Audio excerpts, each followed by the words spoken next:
Ministri i Mjedisit, Sofjan Jaupaj, ka qenë sot në Tepelen, ku ka inspektuar nga afër punimet që po zhvillohen për ndërtimin e qendrës multifunksionale të parkut kombëtar të Vjosës. Kjo qendër e konceptuar si një dritare natyrore drejt lumit të fundit të egër në Europë, do të shërbejë si hapësirë kërkimore edukative dhe turistike njëkohësisht. Sipas ministrit Jaupaj, projekti parashikon ambiente për studiuesit dhe laborator kërkimor, një muze natyror me informacion mbi biodiversitetin e Vjosës, si edhe zona rekreative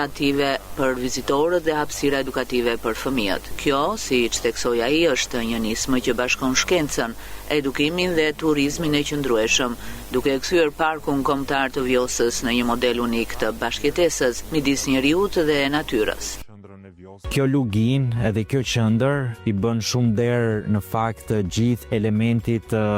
trashëgimisë natyrore dhe kulturore që ka qarku Gjirokastrës,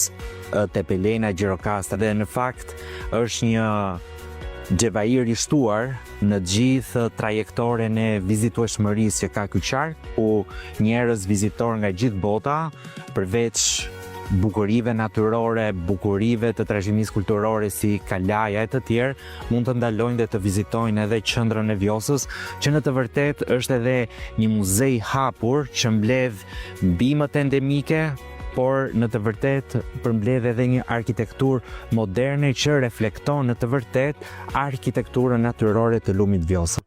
Projekti është rezultati një konkursi ndërkombëtar, ndërsa koncepti arkitektonik përdor materiale vendase dhe synon një harmoni të plot me peizazhin përreth. Parku kombëtar i lumit Vjosa përfshin edhe 3 degët e tij kryesore, Drinon, Bënçën dhe Shushicën, me një sipërfaqe prej mbi 12.700 hektarësh dhe një gjatësi që shtrihet në 4 qarqe të vendit. Ndërkohë, me vendim të Këshillit të Ministrave, është ngritur një zyre posaçme për administrimin e parkut, ndërsa ka hyrë në fuqi edhe plani menaxhimit që do të udhëheqë zhvillimin e mëtejshëm të kësaj zone të mbrojtur.